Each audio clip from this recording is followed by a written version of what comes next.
And as you can see, it's going to be a bit of a different format this session as opposed to the last few. And really giving everybody in the audience an opportunity to engage. Before we do though, I've just been reminded, for anyone who's come in over lunch or who hasn't yet filled out a consent form, grab one of our staff or the forms are located on the way out, and we'd ask you to sign one of those. I'm going to introduce our panel, all three, and just bear with me. Our first speaker, who really doesn't need much introduction given the comments around black diggers this morning, but our first speaker on the panel, Wesley Enoch, is an artist director of Queensland Theatre Company and director of Black Diggers, sitting in the middle. The critically acclaimed theatre production which tells the story of Indigenous involvement in World War I.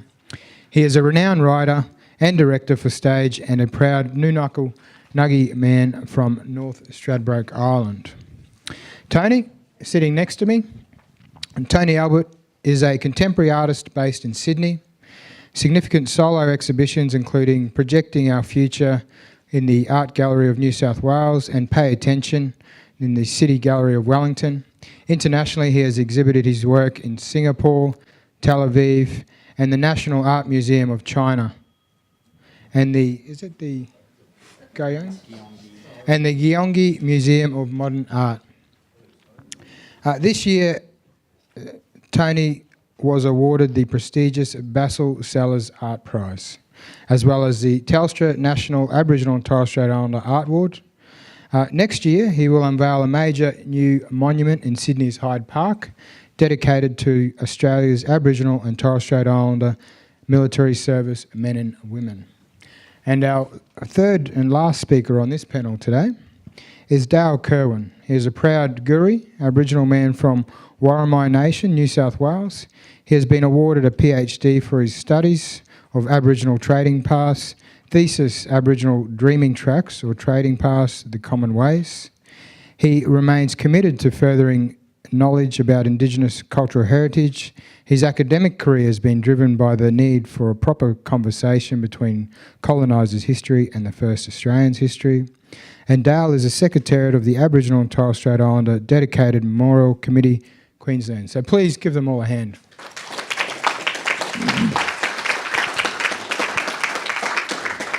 So what we might do is ask our panellists to speak a bit about themselves and the work they're doing. And then after they do that, I think we'll open it up for a much broader discussion. So, Wes, if we could start with you. Sure. Hello, welcome, thank you. It's great to... I imagine out there in the audience there's lots of knowledge, and what I've always acknowledged too as a theatre maker is that though I tell the stories, I'm not always the one who owns the stories, and that all of you out there will have that same kind of dilemma, I imagine. When we were making Black Diggers, we had a number of big questions, and in fact, I'll go back to the impetus of the idea. I was having a dinner with a Belgian man who happened to be the artistic director of the Sydney Festival, Lieven Bertels, and he said that his village in Belgium was just next door to a Commonwealth War cemetery, and in that war cemetery was the grave of Rufus Rigney. I think David talked about Rufus Rigney earlier today. And the initial conversation, I went, what does it mean? He was one of 21 young men from Ralcan in South Australia who went to World War I, and the question of what does it mean to be buried in another country, to be left over there, and what kind of cultural rites were done for him, and what were the connections? I went and saw his grave in Belgium, because when you're a flash black, that's what you do. I went and had a look at his grave, and when I was there was this, I guess, a memorial, not just the tombstones of all the soldiers in all their uniformity, but his grave had an Aboriginal flag on it and a little laminated certificate and flowers, and there was a sense of picking him up and making it a little different. And as I did some more research, I realised that his family in Ralcan, and also some school kids from Ralcan and a sister school, regularly go over and look at and pay respect to the Indigenous graves there. And there was a ceremony, I don't know if Gary's talked about this ceremony that people do now where they take a jar or some earth, some land from the country that they were born in, their cultural connection. They take that land over and they put that dirt on the grave of that particular soldier, and then they take some of that dirt back to their country as a way of connecting the lands. And then often there's a ceremony of singing into the gravesite through using didge or through song and dance. And there's a cultural process of connection. And this family from Rauken do this. And I found that quite fascinating because we imagine that cultural traditions and processes are something that are age-old, but they are living even now, and that we are adapting our cultural processes and our ways of working to whatever situation we've got. So that was fantastic. And I went to Rauken, and I tell this story all over. Do I have one? Oh yeah, I've got one here. The $50 note story. I don't know if you've heard this. I say it all the time. But if you've got a $50 note, you can give it to me. But if you've got a $50 note, there's a oh wait, watch out. There's a church on the David Unipen side. There's a church in the background, and because David Unipen came from Rauken as well, I went and visited this church. And this church, I'd say, is one of the first community memorials to Indigenous servicemen. The community put this stained glass window into this church, and I'm going to paraphrase. It says something like, with God and the sacrifice of those who've fallen. But the last section talks about freedom and justice. And this notion of what motivated men, and they were mostly men. I think there's a story of the one woman that we found, but mostly men, who went and fought for a country who didn't recognize who they were and what their culture was. That in a world where you couldn't earn money or own land or travel from place to place or needed permission to get married, all the things that we know that living under the Protection Act or the Flora and Fauna Act in different states meant, that why did these men sign up? And in our analysis, we kept thinking about 4 motivators. The idea of adventure, the going off and having an adventure, which I think many young men at the time, that was one of their motivators.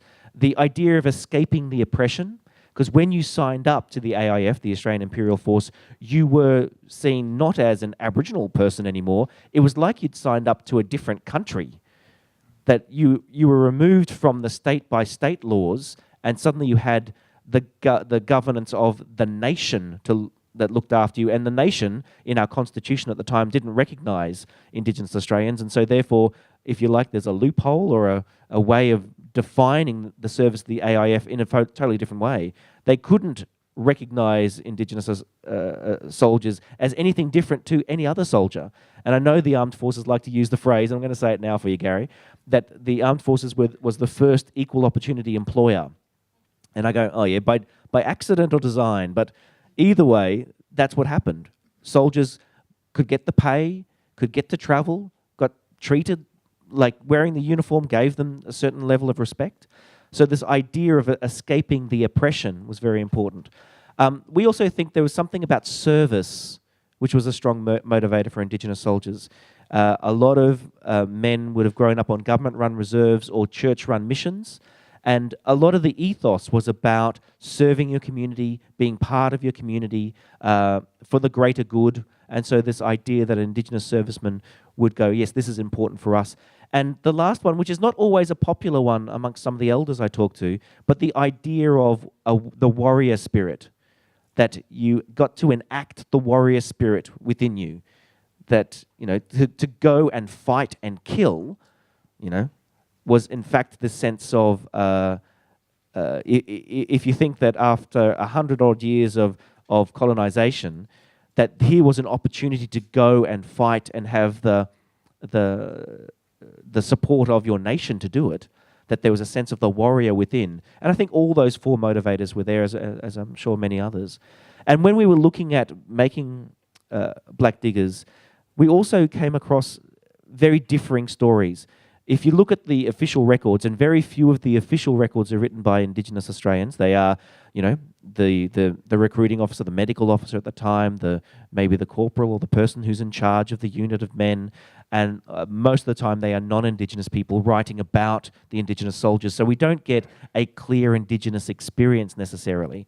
There are sometimes stories in diaries, in bits and pieces that are referring to Indigenous Australians, and then you have a very strong, incredibly strong oral storytelling traditions and passing down of history through the oral traditions, where the families have kept these stories alive and have told them or have printed them later, but they're not necessarily the first-hand accounts. There are a number of them, but the most of them are these official records. And so we started to find a tension between what was written, what was known. Like going to Ralkin, I was walking around with this auntie, and she was quite frail, in fact.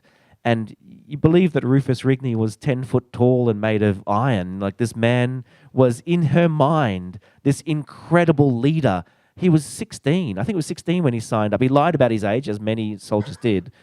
And so we found this sense of tension between what families believed to be true and what the official records could tell. And so in that tension, we started to go, how do you make a theatre piece about that? So for us, we started to look at definitions of truth. What does truth really mean in this context? And we looked at the South African Truth and Reconciliation Commission, and they have 4 broad definitions of truth. One was a personal truth, the truth you believe to be true. The idea of an official truth, the truth that gets told around the place, maybe in the newspapers, maybe by governments and things. A forensic truth, the truth that you can prove through science, that you can prove through actual facts. And then what they called a community truth or a healing truth, the truth of the story that you tell that binds us together. And that all 4 of those truths are equally weighted. You don't weight one over the other. You don't weight the official over the personal, or the forensic over the healing truth. And we found that quite a liberating idea, that when we were making these stories, we weren't trying to be so accurate and so detailed that it stopped other people's readings of the truth from happening. So the show for us is more like a shell-shocked, I use that term advisedly, but a shell-shocked memory of what it would be like for Indigenous soldiers over there in World War I at the time. These fragments of story. We also changed the names and some of the details to, in fact, the more specific we got, we realized we then started to cut people out of the story. If we said the name and the place and the specificity of their experience, then it stopped being a universal story. So certain things that David Williams, who is the researcher on it, like all of the show, all the scenes in the show are based on true events, true stories. But what we've done is fictionalized it so that, in fact, it acts as a kind of open invitation to tell stories. And that it's not about closing it down by saying, this is the truth and this is the only truth, but in fact issuing an invitation for more storytelling to happen. That this theatre piece, for me, is not just about writing onto the public record a story, which I think a lot of Indigenous theatre is, but also about challenging us to tell more stories and find these stories out. I'm constantly confronted by people who say, I didn't know this history. This is mostly non-Indigenous people. I didn't know this history. I didn't know that Indigenous people served in World War I. Lots of stories about World War II. My grandfather went to World War II. He went to Borneo. And lots of people know about World War II, especially the Torres Strait Islanders. They're massive numbers who enlisted in Torres Strait. And we have lots of stories because they're within our living memory. We know people who have first-hand accounts. And because I think we have died younger than a lot of our non-Indigenous counterparts in this country, a lot of that first-hand accounts were lost quite rapidly. Within the first 50 years of coming back from World War I, a lot of those stories are gone. It'd be a rare person who met and knew someone intimately from World War I. I mean, there'd be people in the audience now, I imagine, but the lived experience amongst most Indigenous Australians is that we don't know that first-hand account of the stories. We are hearing it down through the history, the echoes of history, and how that means for us. So for me, this show, in its why to do the show, as we're coming to this centenary, we are in this centenary of World War One, and I think that the Anzac story is a foundation story for this nation. It symbolizes the throwing off of the colonial yoke, removing ourselves from that kind of English idea. I mean, one of the reasons I think Gallipoli is so important as a storytelling, as a narrative for our country, is that it's saying the British didn't have our best interests at heart, and we threw off the British after World War One, and we really focused on being our own nation. And there was a need for a kind of homogeneity of image. They couldn't necessarily deal with the diverse image of, Indigenous Australians. I don't know how many Chinese Australians signed up then, or the German Australians who were around at the time. We were an incredibly multicultural society, even 100 odd years ago. How many of those people were signing up or trying to sign up? But we as a nation couldn't deal with the diversity that represented our storytelling, this foundation story, and we could only deal with one thing at a time. And I think that for me, to reiterate this diversity, to say now that Indigenous Australians were part of World War One, were part of the serving and looking after this country even then, that's an important thing to say. And the play's about that. I could talk forever about this kind of subject. It's fantastic. I was warned about that, actually. And we've got plenty of time to speak to the panel, but a few things come out of your speech there, Wesley, and I'll ask Tony about it, really, the truth that we all share, and people saying, I didn't know about this history. How is it the work you're doing now with the monument in Sydney, how do you think you'll impact on those things? It's on? Okay. Hey, everyone. Well, I guess the visibility of it firsthand being in Hyde Park and part of what is the Eora journey in Sydney. I'll get a couple of images up. Okay. And the way in which people use public spaces to engage in those kind of things. First of all, when the opportunity came up to do the memorial, I had been in Sydney for about 3 years, so I wasn't definitely not a local there, and that was one of my key concerns about the idea of space and place. And from someone outside of Sydney, even though it was a national sculpture to recognise Aboriginal and Torres Strait Islander men and women who had served. And I got great strength from my own family history involved in that, in particular my grandfather's story as a prisoner of war in Germany. But to take on, I guess, this idea of, I definitely did not want to glorify war in any way. And so the work is quite, I use the term confrontational rather than controversial, and I think that's an important key to look at, because it's speaking of historical truth, and that the impact that war had to be looked at within this as something that the lead up to it, the event that happened, and the aftermath of it. So whilst it's great to kind of comment on this idea of equal opportunity. There was, when servicemen and women returned to this country, they were given land as settlement, and Aboriginal people were not given that. And the title of the work itself comes from William Dawes's diary, and it's called Yin Imagine Me, which is a Gadigal word for thou didst let fall. And it was really important, I think, for me and the thoughts around this, that it wasn't just war itself. It was the continuation and the struggle that Aboriginal people and Torres Strait Islander people fought when they returned. So I'm such a huge advocate in my own work for this idea of historical truth, and I think it's the greatest gift that we can give our children. And like the Black Digger story and stuff, this reiteration of history and what really happened is incredibly important. And so there's a picture up for the audience, but tell us a bit about that in terms of when people come and see this monument, what is it they'll actually see? Sure. Well, there's 4 upstanding bullets. They're about 8 meters tall in their length, their height, sorry, and it's about a 12-meter span. And if you could forward through to the next image as well, the base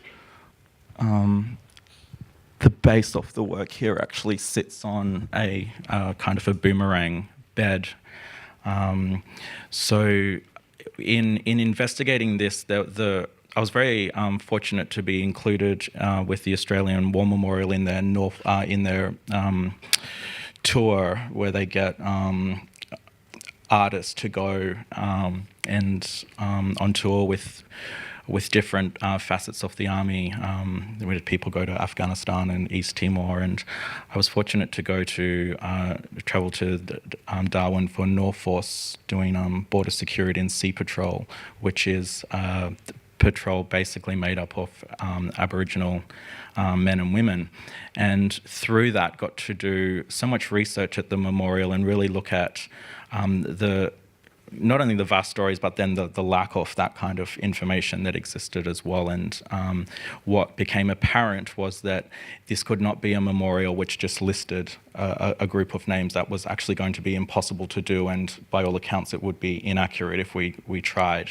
So again, it was this idea of taking one story which was endemic, or kind of a metaphor for all these amazing stories. And I think, similar to Wesley, any opportunity I've had to speak about the memorial, there's been this influx of people afterwards that want to share their story. So hopefully, again, it's kind of repeating that this is just this catalyst for these stories to start being told, which again is really important. So it's hopefully very much just the start. We might move to Dale next.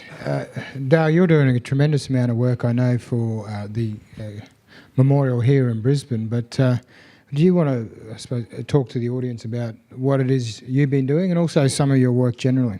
Sure. Where do I start, I guess? Look, you have to excuse me here at the moment. I've got male hormones. I've got the gunners real bad. We've been dealing with government now for 19 months. And anyone that knows dealing with government, how much the goalposts change constantly, and especially if you're an Aboriginal person, and they play lip service to us. Is the microphone working? Is it working? Maybe I'm not talking loud enough. Sorry. And by the way, I jokingly say, please don't come too close to me. I've got fleas, and so you'll catch those fleas. My wife has me in the doghouse. I quit work to drive this memorial project. I work out of Griffith University. I retired from there. I quit my position. This memorial needed someone there to constantly work on it, and so my wife has chucked me out in the doghouse, and I've been there for 3 months. And so that's part of my story. But I'll go way back a little bit. What got me onto this, I was saying to my colleagues here, there is not one Aboriginal or Torres Strait Islander person that hasn't had a member of their family served in the armed services. Now, when you consider our population, we're not a large population. I'm from the Wurrumai country, and for people who don't know where that is, it's Forster in New South Wales. And I don't want to talk about the frontier wars, but Forster is named after the British lieutenant who murdered all our women and children on the beach, our elders, our old people, and women and children on the beach. And they named the place after this British lieutenant. We sided with Pemulwuy, the Rainbow Warrior. And Eric Wilmot brings him alive in his story, the book on the Rainbow Warrior. And for people who haven't read it, I'd suggest have a read of it, and you'll get an understanding of where we are. I'm an academic, and so at times I get caught up in academia.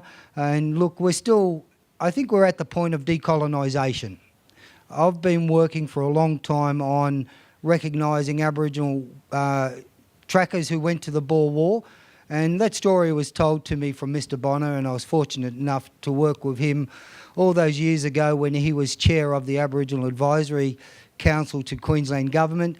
And I grew up hearing stories. So we talk about social memory, social memory. And I think, on another side issue is, look, we're taking all our old people out of our families. All these old people told us stories, and we're doing that ourselves. We're becoming grey nomads, hopping into Winnebago and driving around this beautiful country. But our role in the past was about sharing stories and morality and socialisation with the kids. That's what elders were about.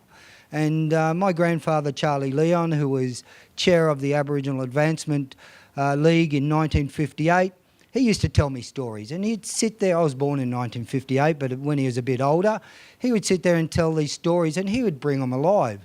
And my PhD was written on Aboriginal trading ways, and he told me those stories. And so I thought there must be something to it. So I went out and I drove around this country in an old four-wheel drive, typical Murray or Gurry. It was one of those disposables, and when I got back to Brisbane it died, but lucky it drove around.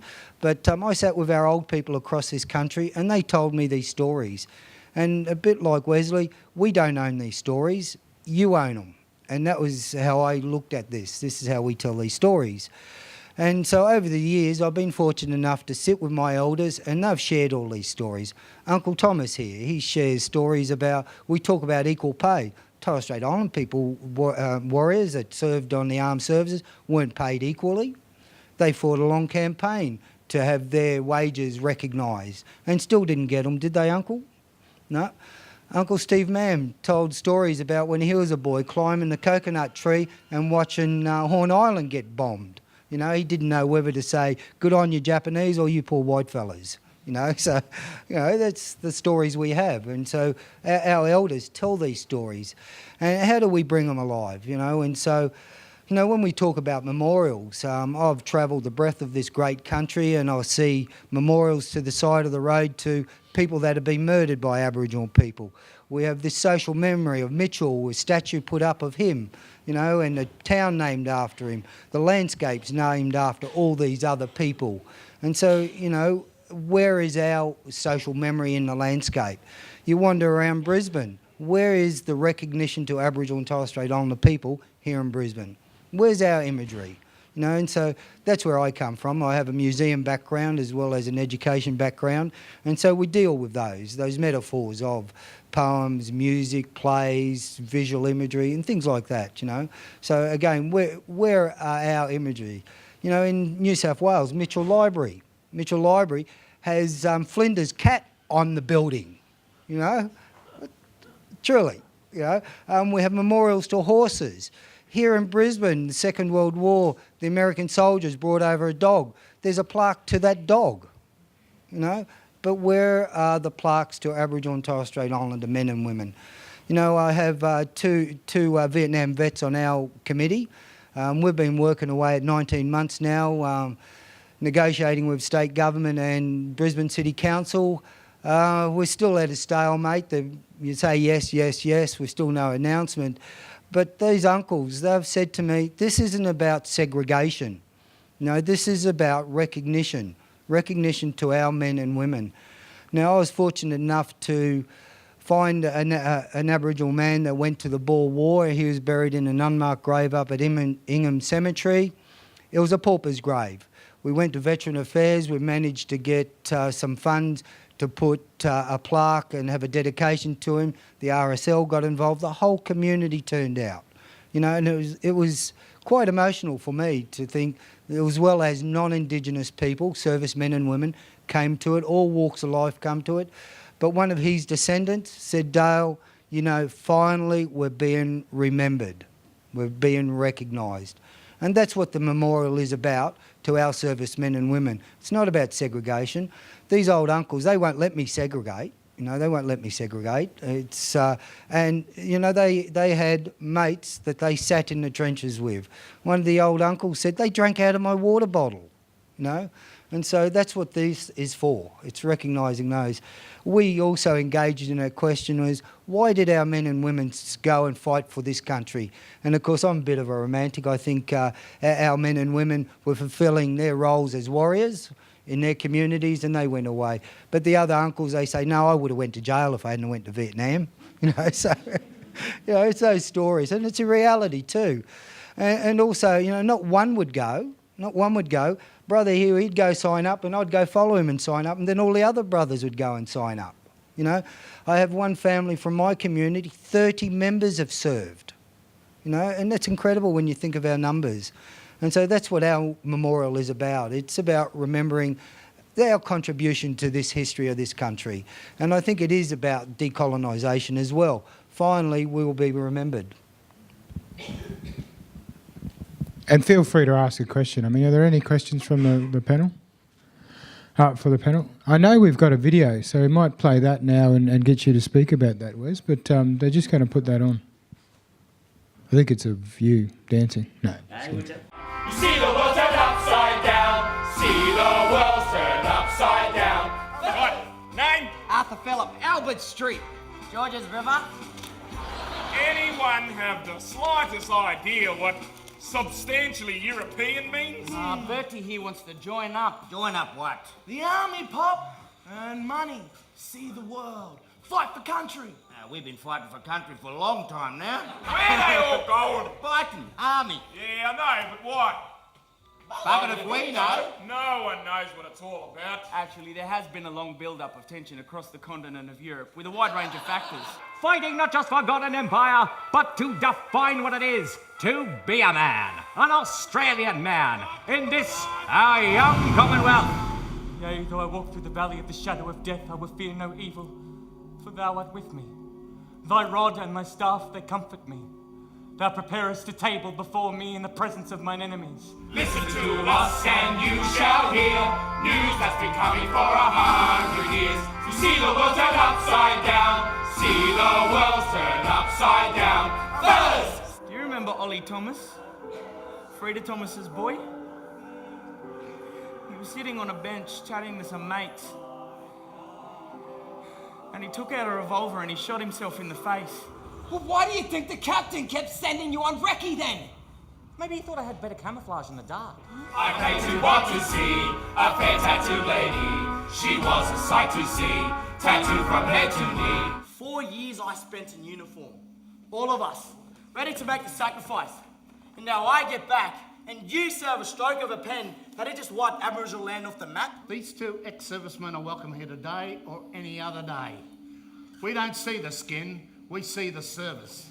I still don't have the faintest bloody idea what we were fighting for. But I felt like I won something over there. Then I lost it back here. You see the world turn upside down. See the world turn upside down. Fellas, see the world turn upside down. See the world turn upside down. Explain to us a bit about that clip, Wes. Well, that's just small sections from the show itself.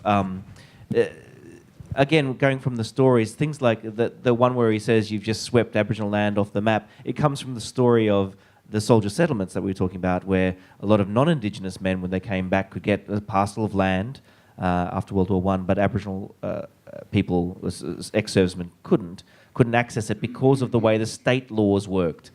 And there was one story of how I think it was in Victoria, or maybe it was on the border, New South Wales, Victorian border, where the actual Aboriginal community was carved up for soldier settlement.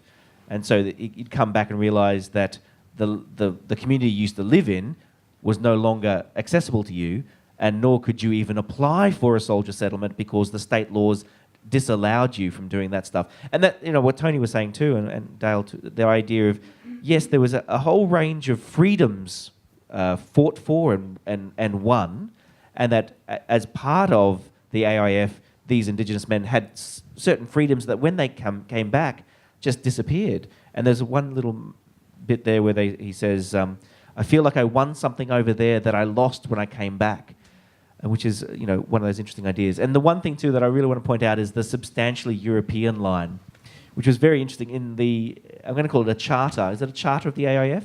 The rules, basically, of the AIF, because it was reflecting the Constitution, the newly minted Constitution of Australia in 1901. It had no references to any kind of idea of what Indigenous Australians would be or who would or wouldn't be. The only thing in the charter for the AIF was about being substantially European. So a lot of Indigenous Australians would either lie about their name or where they came from, or you try to enlist in one particular place, you get it rejected from there, and you go to the next one and you maybe change your name or where you were born, or you just keep not lying necessarily. Yes, lying. It is lying. You just keep kind of changing the facts until you could get in sometimes. And some wonderful, if you look at some of the medical recruiting papers, these wonderful little things saying why they're being rejected. Substantially substantially Aboriginal in type. And you go, yeah. Or, they would say flat feet or very dark of complexion. And then they'd sometimes say, afterwards they had like remedial action or things like what you could do to change. And they'd say, not appropriate or, not possible or none possible. So these wonderful, interesting things. What I should say, though, is in the research, and David, you'll have to tell me the name of this, the boomerang, because I always forget the name of the boomerang. Thalangatha? Yes, I think that's right. If a recruiting officer, I think it's only in New South Wales though, if a recruiting officer got 1,000 recruits, they'd be given a boomerang with a little plaque on it. And I think that boomerang was also a symbol of, I hope these men return. So in some ways, they're acknowledging Indigenous Australians and acknowledging all that stuff, and in other ways not. So that little clip is just lots of different bits and pieces of the show. And that's your experience of the show too. You just get these little grabs. We broke the show into 3 parts. Pre-war. So in fact, the first scene is from 1889. I think that's right. 1887, which is in fact about a young Aboriginal boy at the time, who is the lone survivor of a massacre in far north Queensland. And we say, well, and his story is a little bit of a through line, Douglas Grant's story. Yeah, Douglas Grant's a great story, a little through line of how he survived a war in this country, then went and fought a war in another country, and then came back to basically continue fighting the war in a very different way.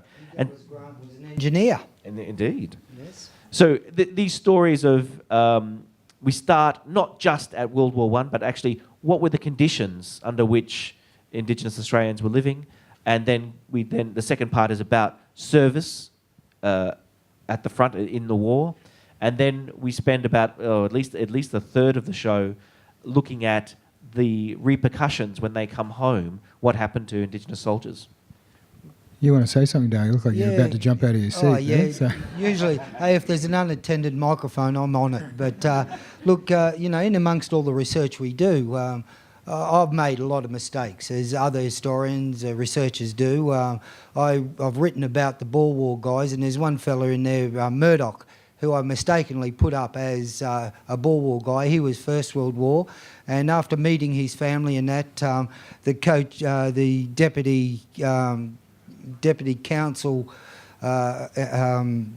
councillor in Palm Island is one of his descendants, and he told me a story about his great uncle, Arthur Murdoch. He said he was charging the enemy lines, he got shot. We get all these wonderful stories, eh? He got shot through the leg, the bullet went into the horse, went down, he gutted the horse, pulled out all the intestines and climbed into the horse.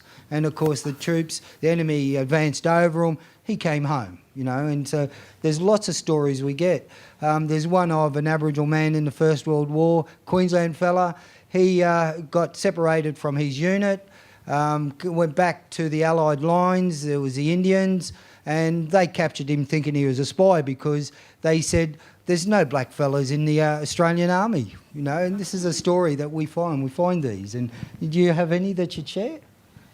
Oh, there's heaps. But that interesting story, Douglas Grant's story, where he gets put in a camp of non-white soldiers because the Germans can't deal with the idea that there might be a black Australian. They put them with the Indians and the Africans in a prisoner of war camp. And in fact, Douglas Grant's a great story because he becomes the go-to person for the Red Cross. He learns a bit of German. The German officers of the prisoner of war camp talk to him, and he coordinates to make sure that pork is taken off the menu for all the Muslim people who are in turn in the same prisoner of war camp. And I just like this idea too that he just got on with it, and he became this touchstone, I think, for people because he had the skills, he had the communication skills, and he just, I think Indigenous Australians are hardwired for survival. And so what we keep doing is saying, how do I survive in this world? How do I survive in that world? And this hardwired survival instinct just keeps manifesting itself, be it at the front, or be it, you know, in a prisoner of war camp, or when you get back home as well.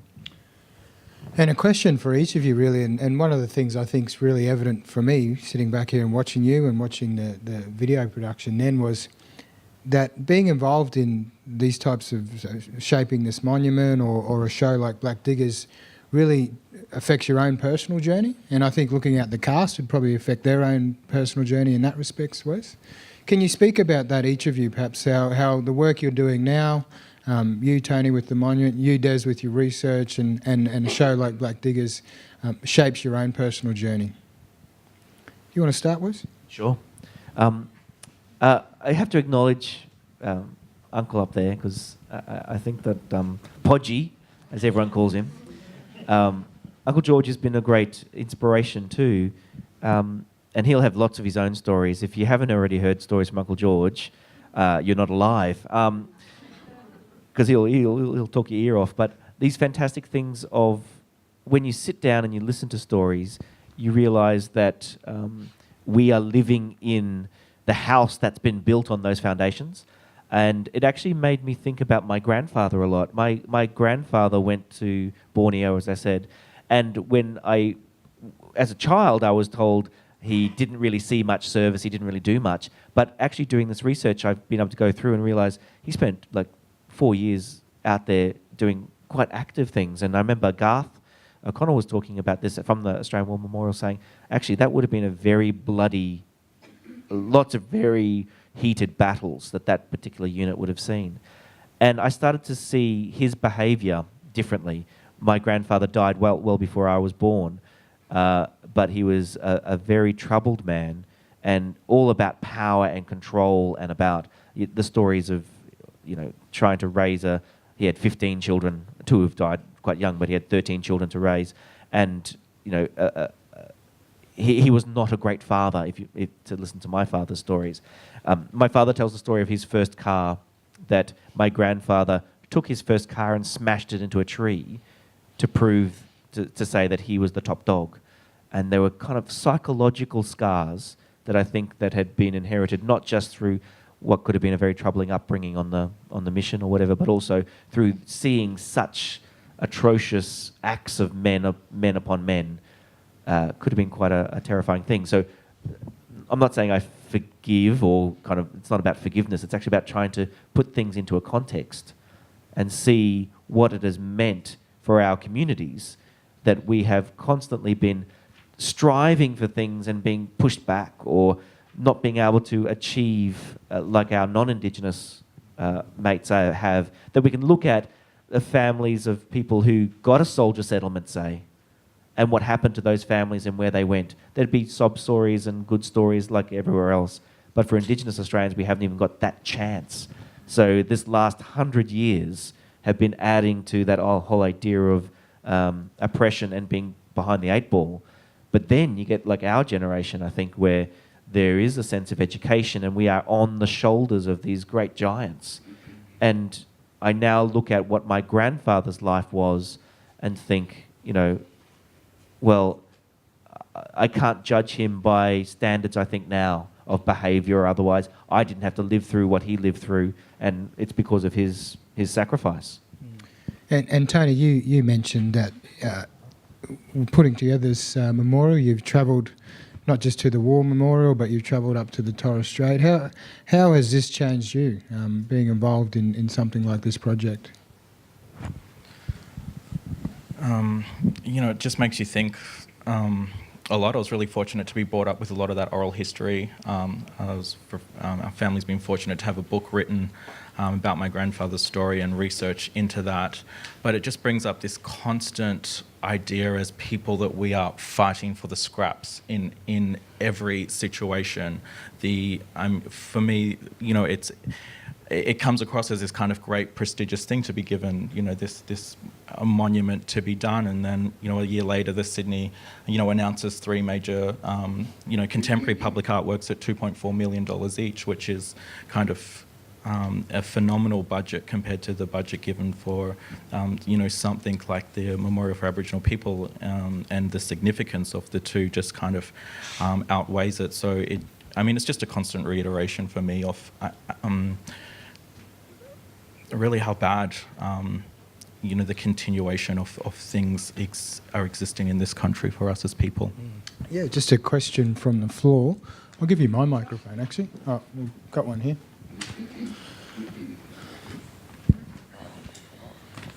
Just really briefly, how did you, having heard your story about your battle to get the memorial here, how did it come about that not you, but Hyde Park was offered? Sure. Well, there is a public art program within Sydney, and I really must, applaud the City of Sydney for, that kind of hard work involved in that. There's a group in Redfern called Babana, the men's group, and they've been holding a alternative march to the Anzac March every year that goes from Redfern Park down to the block.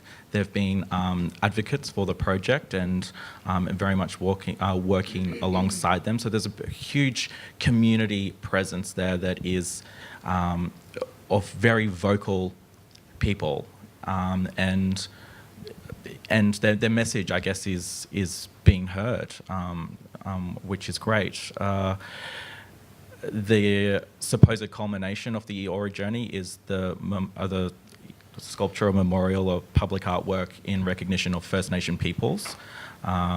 So, again, whilst the instigation or way in which the process has been done is indeed flawed, that should have been something that started, not come, be the finish of it. But, you've got to take these opportunities, when they arise. But, I think it is something that is gathering momentum. And when you hear these amazing stories and then attach the Australian psyche that is about war and the understanding of war, this is kind of irrefutable kind of evidence or strength we have that, well, we were there as well. And, those kind of facts can't be, as easily discredited as many of the other kind of things that are said about, Aboriginal people. So, for me, I feel a lot of it is about that group within Sydney and the way in which they're working, and it seems like that's filtering, that this has been in motion in other places, and I don't know if it's a lack of funding or the government. It doesn't surprise me as a Queenslander that it's kind of much harder to happen here, but that's could quite possibly be be the answer for me. A question from Rory. Gents, we talked about blackfellas finding it hard to get in. Did you ever speak to soldiers who were turned away and their emotions about being turned away and not being allowed in? To me, was it? Yeah, Dale. No, I haven't come across anyone that has been turned away. And look, as a researcher, when you look at those legislations, little do people realise here in Queensland there was none of that up till 1901.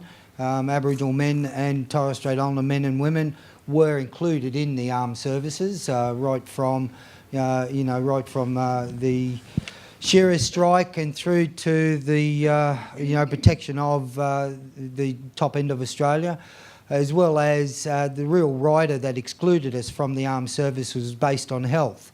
And of course, as we know, as Aboriginal people, when we were in school, if someone complained about that dirty black kid in the class, you'd be expelled for no reason at all. And that was the major reason why a lot of our guys kept on going to other places. So I actually haven't found anyone that had been excluded, even though I found a couple of fellas had gone from one to another. And, the medical officer, was quite sympathetic and let them in, So I haven't found anyone that's been excluded. We've talked a bit about your role with the memorial, but can you talk a bit more about your research around black men in servicemen? Well, look, one of the things I will talk about are the pitfalls of it. I actually, David Huggleston, he spoke with me sometime, and he actually writes about the black diggers. He had an exhibition here a few years ago, and I think he's passed away now. I haven't been able to get in contact with him, and he also talked about it. Look, when you start with the Boer War, you know, you're 100 odd years ago, and how do you prove indigeneity through those records? And so there's some of those, and just recently, or probably about 8 months ago, I actually crashed and burned. I had some fella from the public ring me up and say, I've got negatives of the black trackers boarding a ship, you know, in 1899. I've also, my grandfather went away to the Boer War. He come back with this, you know, Aboriginal fella that died there, and he's got his name on the saddle. And so I chased this fella for a long time, and in the end he was just gammon, you know, and it sort of blew the windies out of my sails at that time. And I'm starting to pick it up again. The old uncles that I work with, and we've got 3 of our members from our dedicated memorial committee here. We've got Uncle Thomas, the Lee boys, they're twins who I, you know, can't tell them apart at times, and I've known them for ages. Their grandfather, Digger Davies, you know, we know he went to the First World War, the Second World War. Look, in 1894, he was an Aboriginal tracker here in Brisbane, and we know he was an Aboriginal tracker. His white adopted father and his brothers, white brothers, they went to the Boer War, and we know he went. The oral histories have him going, and yet the records, we can't prove it, you know, so there are gaps in the records. And so that's the problem as researchers, you know, there's gaps. How do you prove indigeneity? And look, you go through photographs, you know, we've found 12 men that have gone to the Boer War, Aboriginal men who signed up as recruits, and they came home. You know, in 1907, a fella, his name eludes me now, he was charged with repatriating Australians back to Australia, and he wrote about the Act, the Immigration Restriction Act, 1901 Immigration Restriction Act, and Aboriginal men who went to the Boer War had to pay their own way back. No? George Velder, and he writes in his report, and in it is the black question, and he talks about these half castes, you know, and again, when we start questioning, that's another, you know. But anyway, he writes about this, and so for a long period of time, and I know Gary Oakley has been onto it as well, searching these guys. To give you another one, we have a name that is, you know, an Aboriginal name, but once you start doing the research, you find they're Irish, you know. So again, we have Aboriginal names, but we also have, you know, when our names changed, you know, and we took on other people's names. And of course, one of the fellows, he was Irish, and I've jettisoned that. So you're constantly going back, crashing and burning, going back to the pile and starting again. Look, all the work that we do, I'd like to know how you guys get funding. You know, we've got no money. You know, I tried the Australian history grants for the Boer War, and you know what they say to me? Oh, we know enough about the Boer War. You found a couple of men. You don't need any money. You know, so again, we're constantly fighting the historians as well. Yeah. Look, as I said, I got male pause, menopause. I got the shits. And a question from Jeanette. Thanks, Joshua. And picking up on Dale's points, I think it's really important for us as a collecting institution, the State Library, to make sure that we facilitate the gathering and the preservation and the access of these stories. And so I originally wanted to ask all 3 panel members to think back to the beginning of your research. And certainly, Dale, I'm not sure if you were here this morning, but certainly we announced 4 new fellowships, so you might want to look at those. Anyway, the point I wanted to ask, the question I want to ask Can we have some tokenism and give it to me? You could apply. Well, thank you. The question I really wanted to ask was to think back to the beginning of your research project and think about if you could go back and there were things that we could do in the collecting institutions to make it easier, you know, perhaps being more joined up or providing more support. Can you think back and perhaps provide some advice to us? How much time have you got? Who wants to answer that? For me, it was more about the stories around things rather than the records. You know, the things that maybe we don't have a lot of is where are the oral stories being recorded around this? And they may be there. It just might actually be about connections that we go, oh, where do we go to when we ask this question? And often we go to the Australian War Memorial. Well, that's where we went as one of our first points. And the Sydney Festival was great. We had a committee of people to help us navigate through all of that stuff. Now that we've done that material, where does it go, I guess, is the next thing. Do we start to, you know, and we haven't recorded it, you know, a lot of it officially. It's a lot of conversations, and it's all the stuff in between the gaps. And for theatre, that's what's interesting, you know, so it's harder to say, how do you gather that stuff? I think the idea too that, I was talking to Gary again last night, when we first started this project, there were about 400 or 500-ish names of Indigenous soldiers who went to World War One. There were about 800 or so, maybe just by the end of last year, and now we're well and truly over 1,000. The numbers keep growing because the stories and people are self-identifying. Where do they go? And that's why I keep saying at all these forums and I speak at going, the challenge is if we know people, make sure that a central place knows about it. And so we've been going to the Australian War Memorial for that. But are there other places that we can get people to record these oral stories as well? Well, look, Wesley, just recently I sent out to every community here in Australia, Aboriginal and Torres Strait Islander community, over 3,700 names. Now, I know there's a couple of major projects going on, but one of my concerns is this is community knowledge, you know, and we need ownership of it. And what happens is it ends up in repositories that we really don't get access to. Look, at the moment we've got the centenary of ANZAC's going on, and Des Crump's doing a great job with you know, your website. But one of the problems is I went to a dedicated unveiling of a wall, and there was a couple of Aboriginal elders there, and they took their kids up and they pointed to the names of their relatives or their brothers or uncles that were on that wall. Now, they brought those names alive for those kids that were standing with them. Now, we're not having exhibitions around this country that are bringing that medium to our guys. You know, we have all this. I've got an old telephone here, look, I can drop it. I've dropped it in paint, it's fallen in the toilet, I've gone swimming with it. But all your new phones, you all play with it.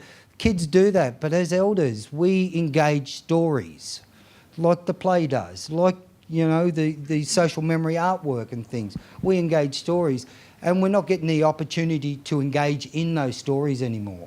You know? And as I say, Des is doing a wonderful job with his stuff, but we need more, you know. And one of the things we're doing out at Griffith University, we're taking war art around tour of Queensland. We have 26 local government areas that have now put their hand up for us to take this war art of our guys around.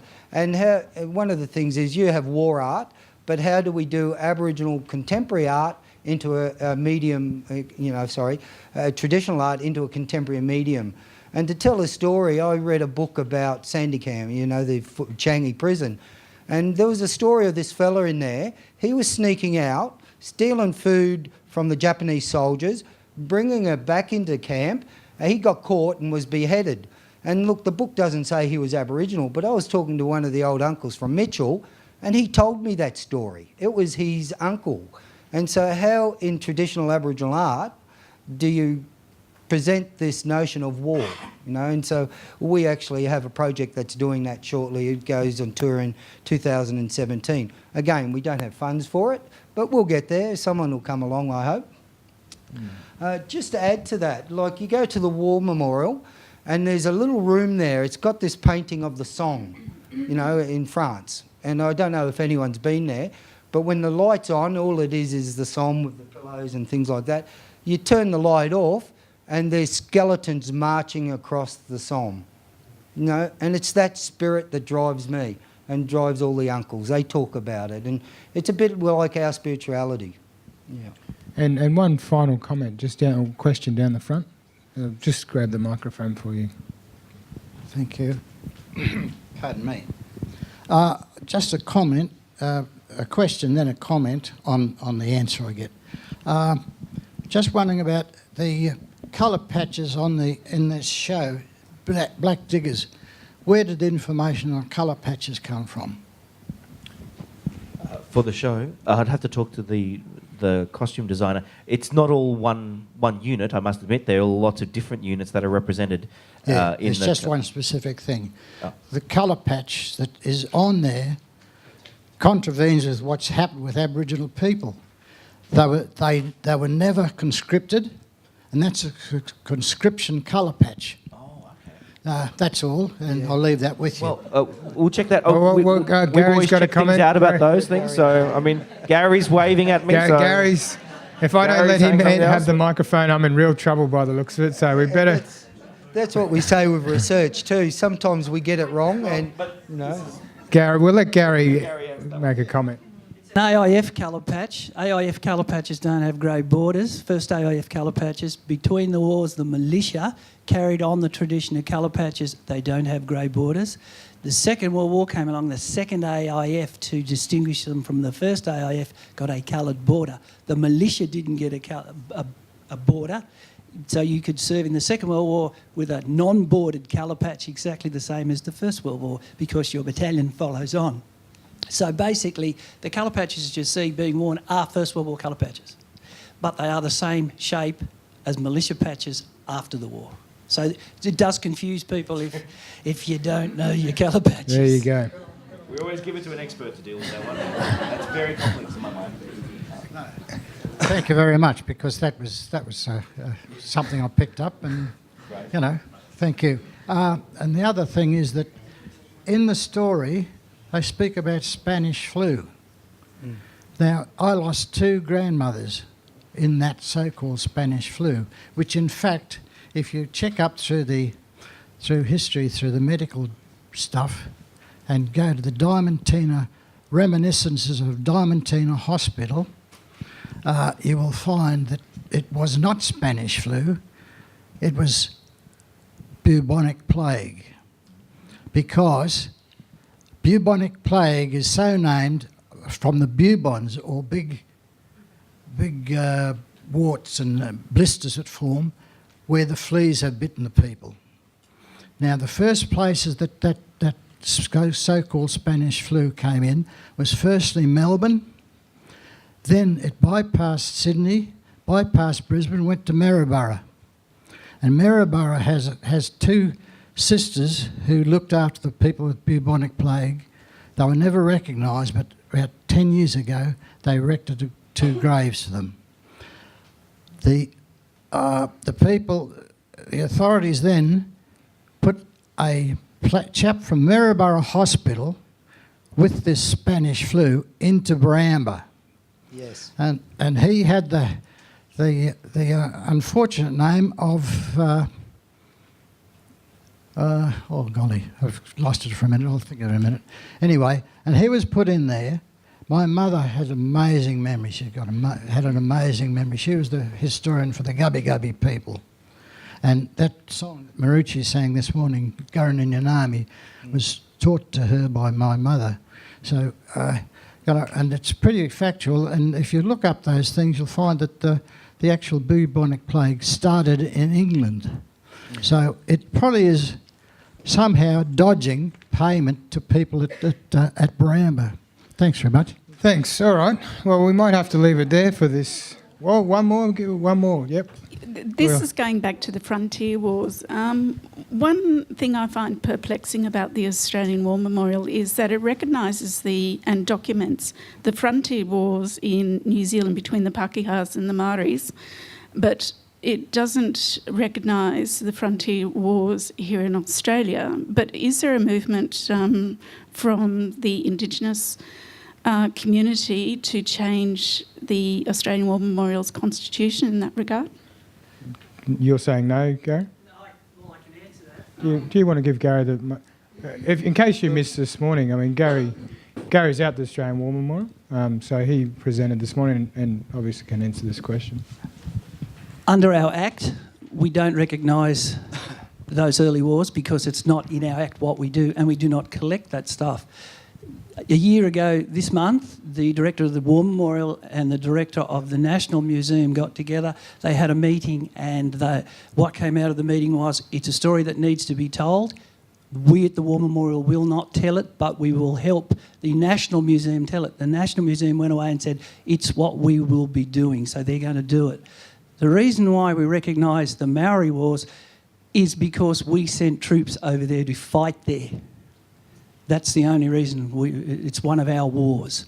So the war against occupation, or whatever you want to call it, will be done. It won't be done at the War Memorial, it'll be done at the National Museum, and they've made that decision. It's just they're dragging the chain a little bit. Look, have you been to the Australian War Memorial? Have you seen the Aboriginal Memorial? You need to take a cut lunch with you and a bottle of water and find it. And, you know, I think that's probably a change they need to consider as well in the way they represent our memorial there. We're actually at the moment... It's coming. I've actually spoken to the ACT government and had a verbal that we can have a memorial anywhere we want in Canberra. All I got to do is raise $3.5 million. But all the places are taking down Anzac Parade. Yep. I've spoken to the government.